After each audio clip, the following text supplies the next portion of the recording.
Dear students, ఈరోజు మనం second బిఏలో third సెమిస్టర్లో ఉన్నటువంటి జాతీయ ఆదాయం అనే చాప్టర్కి సంబంధించిన కొన్ని ముఖ్యమైన అంశాల గురించి ఈ క్లాసులో చర్చ చేద్దాం.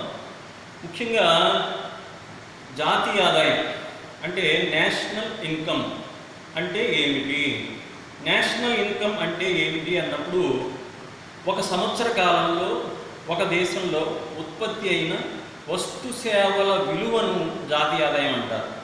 ఏమంటారండి? ఒక సంవత్సర కాలంలో ఒక దేశంలో ఉత్పత్తి అయిన వస్తు సేవల విలువను జాతీయ ఆదాయం అంటారు. అంటే విలువను జాతీయ ఆదాయం అంటారు. అలా కాకుండా ఒక సంవత్సర కాలంలో ఒక దేశంలో ఉత్పత్తి అయిన వస్తు సేవలను జాతీయ ఉత్పత్తి అంటారు. అంటే ఉత్పత్తి అంటే ఉత్పత్తి వచ్చింది, ఆ ఉత్పత్తిని అమ్మగా లేదా దానికి విలువ కట్టగా ఎంత ఆదాయం అయితే వస్తుందని ఎక్స్పెక్ట్ చేస్తున్నారో దాన్ని ఏమని పిలుస్తామండి? జాతీయ ఆదాయం. మళ్ళీ ఒకసారి మీకు క్లియర్గా చెప్తాను. అంటే ఏంటి జాతీయ ఉత్పత్తి అంటే ఏంటి, జాతీయ ఆదాయం అంటే ఏంటి? జాతీయ ఉత్పత్తి అంటే ఒక సంవత్సర కాలంలో ఒక దేశంలో ఉత్పత్తి అయిన ఉత్పత్తి, అంతే జాతీయ ఉత్పత్తి. అలాగే జాతీయ ఆదాయం అంటే ఒక సంవత్సర కాలంలో ఒక దేశంలో ఉత్పత్తి అయిన వస్తు సేవల విలువను జాతీయ ఆదాయం అంటారు. ఇది జాతీయ ఆదాయానికి సంబంధించిన మీరు తెలుసుకోవాల్సిన అంశం. అయితే మీకు ఇంకా క్లియర్గా అర్థం కావాలంటే దీనికి ఉన్న నిర్వచనాలు ఏంటి అనేది మనం పరిశీలించి చూసినప్పుడు ముఖ్యంగా జాతీయ ఆదాయానికి సంబంధించిన నిర్వచనాల్లో మనం నిర్వచనాలను రెండు రకాలుగా పరిశీలన చేయొచ్చు. ఏంటంటే అవి ఒకటి క్లాసికల్ డెఫినేషన్, రెండు మోడర్న్ డెఫినేషన్. అంటే సాంప్రదాయకమైన నిర్వచనం, అదేవిధంగా ఆధునిక నిర్వచనం. సాంప్రదాయ నిర్వచనం ఇచ్చిన వారు ఎవరు అంటే ఆల్ఫ్రెడ్ మార్షల్. ఇక రెండోది మోడర్న్ నిర్వచనం ఇచ్చిన వారు ఎవరంటే సైమన్ కుజ్నెట్స్ ఇచ్చాడు. ఏం చెప్తారు వీళ్ళిద్దరూ అంటే, మార్షల్ ఏమంటాడంటే ఒక దేశంలో ఒక సంవత్సర కాలంలో అన్ని రంగాల నుంచి వచ్చినటువంటి ఆదాయాన్ని జాతీయ ఆదాయం అంటాడు.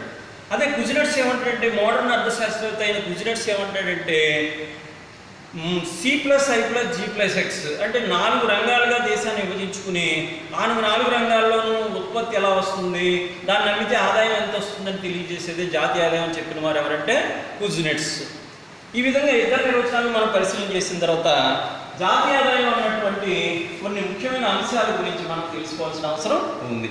ఇందులో మొట్టమొదటిది జీడిపి అంటే గ్రాస్ డొమెస్టిక్ ప్రొడక్ట్, అంటే స్థూల దేశీయ ఉత్పత్తి.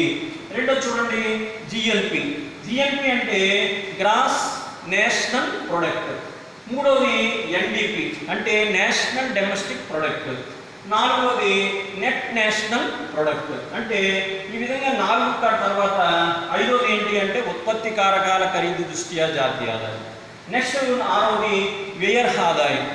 7వది తలసరి ఆదాయం. ఇప్పుడు ఒక్కొక్క దాని గురించి మనం ఒక్కొక్క లైన్లో మనం వివరణ ఇచ్చుకున్నాం.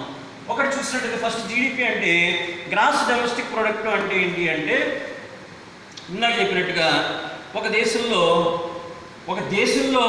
ఉత్పత్తి అయిన దేశీయ ఉత్పత్తి అంటే ఇందాక చెప్పినట్టుగా C+I+G+ వరకే మనం తీసుకున్నట్టయితే, అంటే వినియోగదారుల రంగం నుంచి, ఉత్పత్తిదారుల రంగం నుండి అంటే ఇన్వెస్టర్స్ పెట్టుబడిదారుల రంగం నుండి, గవర్నమెంట్ నుంచి ఎంతైతే ఉత్పత్తి వస్తుందో ఆ ఉత్పత్తిని గురించి తెలియజేయడాన్ని ఏమంటామంటే జీడిపి అంటాం. మరి జిఎన్పి అంటే ఏంటి అంటే జిఎన్పి అంటే మొత్తం అంటే C+I+G+X అంటే కన్జ్యూమర్స్ రంగం నుండి, ఉత్పత్తిదారుల రంగం నుండి, గవర్నమెంట్ నుండి, అలాగే విదేశీ వ్యాపార రంగం నుండి కూడా ఎంత ఉత్పత్తి వస్తుందో తెలుసుకుంటే దాన్ని ఏమని పిలుస్తామంటే జిఎన్పి అంటాం. ఇవి స్థూలంగా. అలాగే వీటిని మనం మార్చి అంటే దీంట్లో ఉన్నటువంటి పన్నులు ఇలాంటివన్నీ తీసేసినట్టయితే వచ్చేది ఏంటంటే net domestic product, net national product. ఇక నెక్స్ట్ ఉత్పత్తి కారకాల ఖరీదు దృష్ట్యా జాతీయ ఆదాయం. ఇది మోస్ట్ ఇంపార్టెంట్. ఇదే మనం ఇందాక నుంచి చెప్పుకున్నటువంటిది, కీన్స్ తన జనరల్ థియరీలో వాడుకున్నటువంటిది. ఉత్పత్తి కారకాల ఖరీదు దృష్ట్యా జాతీయ ఆదాయం అంటే ఏవైతే ఉత్పత్తి కారకాలు ఉన్నాయో అంటే ల్యాండ్, లేబర్, క్యాపిటల్, ఆర్గనైజేషన్, వీటి ద్వారా ఎంతైతే ఉత్పత్తి వస్తుందో, ఎంతైతే వాళ్ళకి ఆదాయం వెళ్తుందో వీటన్నింటినీ లెక్కపెట్టి ఆదాయం లెక్కపెట్టాలని ఉత్పత్తి కారకాల ఖరీదు దృష్ట్యా జాతీయ ఆదాయం అని అంటాం. ఇక నెక్స్ట్ వ్యయ ఆదాయం. ఇక్కడ మనకి ఈ పేరులోనే తెలుస్తుంది. వ్యయ ఆదాయం అంటే ఏంటి అంటే వ్యయానికి అర్హతైన ఆదాయం.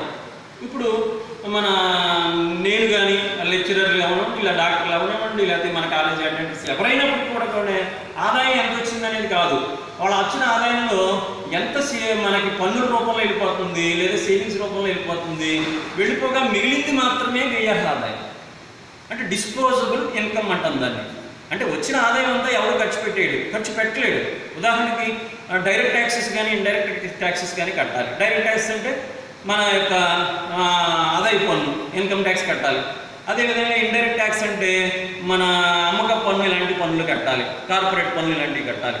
ఈ పన్నులన్నీ పోగా ఏదైతే మిగులుతుందో దాన్నే మనం ఏమని పిలుస్తామంటే ఆదాయం మిగులుతుంది, దాన్ని వ్యయ ఆదాయం అంటాం. ఇక నెక్స్ట్ 7వది తలసరి ఆదాయం, అంటే పర్సనల్ ఇన్కమ్ అంటాం దీన్ని.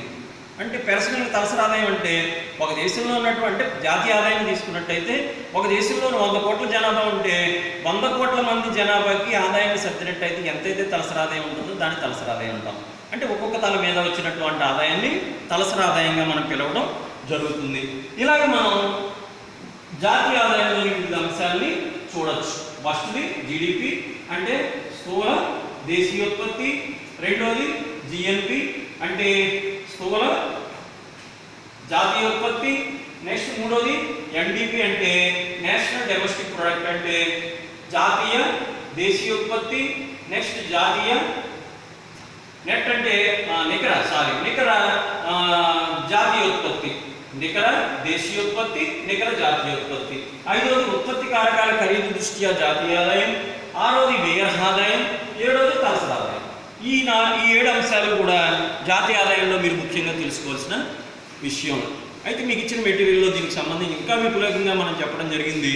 ఇదంతా కలిపి మీకు ఒక ఎస్ఏ క్వశ్చన్గా వస్తుంది. ఇక రెండోది ఏంటి అంటే జాతీయ ఆదాయం మదింపు పద్ధతులు. జాతీయ ఆదాయం మదింపు పద్ధతులు అనేది మరొక ఎస్ఏ క్వశ్చన్గా వస్తుంది. అంటే జాతీయ ఆదాయం మదింపు పద్ధతులు అంటే ఏంటి? మనం ఇప్పుడు ఏదైతే చెప్పుకున్నాం ఈ జాతీయ ఆదాయం అనే అంశం ప్రపంచంలో అన్ని దేశాల్లో కూడా లెక్క పెట్టుకుంటూ ఉంటారు సంవత్సరానికి ఒకసారి స్టాటిస్టిక్స్ ద్వారా. అంటే ఎందుకు లెక్క పెట్టాలి అంటే ఇక్కడ మీరు జాతీయ ఆదాయం యొక్క ప్రాముఖ్యతను బాగా తెలుసుకోవాలి.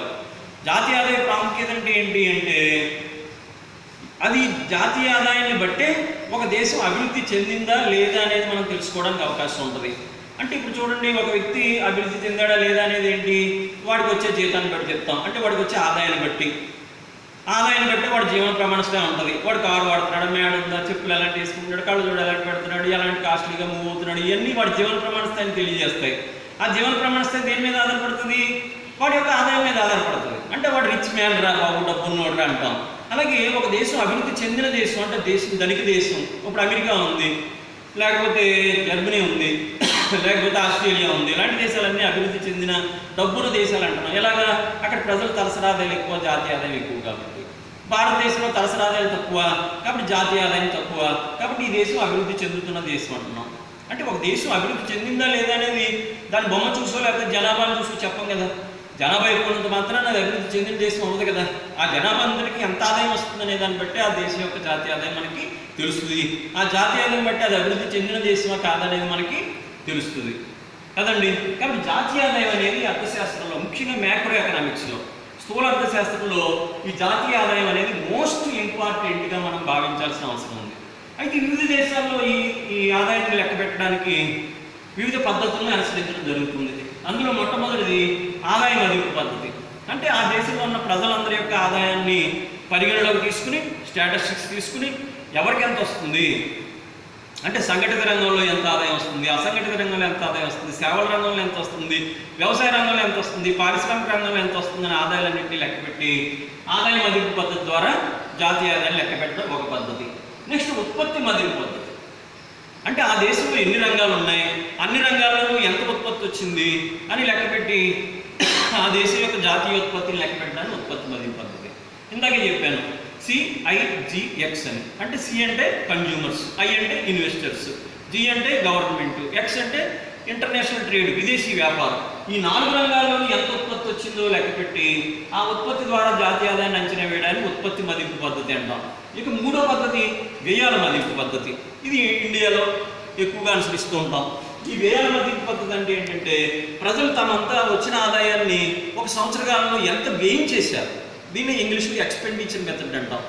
ఎంత ఎక్స్పెండిచర్ చేశారనే దాన్ని బట్టి వ్యయాల మదింపు పద్ధతిని కూడా మనం చూడాల్సిన అవసరం ఉంది. అంటే ఎంత ఖర్చు పెట్టారు ప్రజలు, వాటన్నింటినీ లెక్కపెట్టి ఆ వ్యయాన్ని కూడి ఆ వ్యయం ద్వారా ఇంత ఆదాయం వచ్చింది మాట దేశానికి అంచనా వేసుకుని ప్రభుత్వం అది జాతీయ ఆదాయం లెక్కగట్టే పద్ధతి వ్యయాల మదింపు పద్ధతి.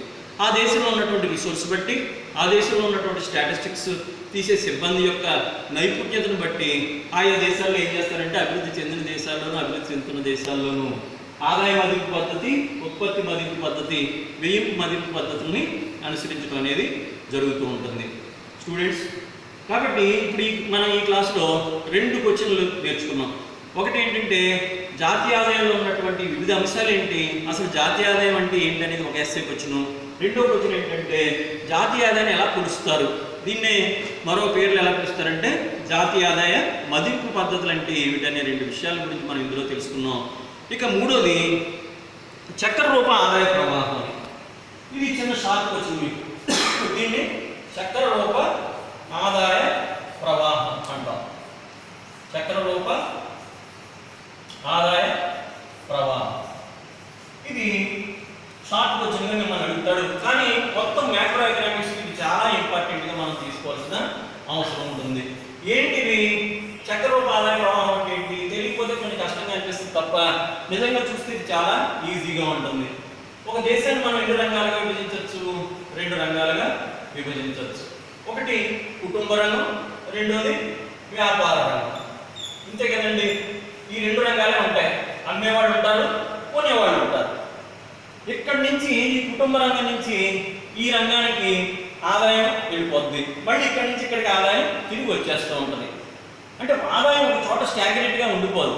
కాబట్టి దీన్నే చక్ర రూప ఆదాయ ప్రవాహం అంటాం. ఎలా వెళుతుంది అనేది చూసినట్టయితే ముందు కుటుంబ రంగం నుంచి వ్యాపార రంగానికి ఏం వెళ్తాయి అనేది మనం చూసినట్టయితే ఒకటి మనం అంటే వ్యక్తులు ఎలా మారిపోతారు ఎకనామిక్స్లోకి వచ్చేటప్పటికి, ఒకటి ల్యాండ్ గాను, లేబర్ గాను, నెక్స్ట్ మూడోది క్యాపిటల్ గాను, ఆర్గనైజేషన్ గాను మారుతారు. ఒకసారి చూడండి, ల్యాండ్ అంటే భూమి, లేబర్ అంటే శ్రమ, మూడోది క్యాపిటల్ అంటే వడ్డీ, ఇంట్రెస్ట్, క్యాపిటల్ అంటే పెట్టుబడి, నాలుగోది ఏంటంటే ఆర్గనైజేషన్ అంటే వ్యవస్థాపనగా ఉంటుంది. ఇలా ఎప్పుడైతే ఇక్కడి నుంచి వ్యాపార రంగం కుటుంబ రంగం నుంచి వ్యాపార రంగానికి వెళ్ళినాయో అక్కడి నుంచి మళ్ళీ వ్యాపార రంగం నుంచి కుటుంబ రంగానికి ఏమవుతుందంటే భూమికి బాటం వస్తుంది,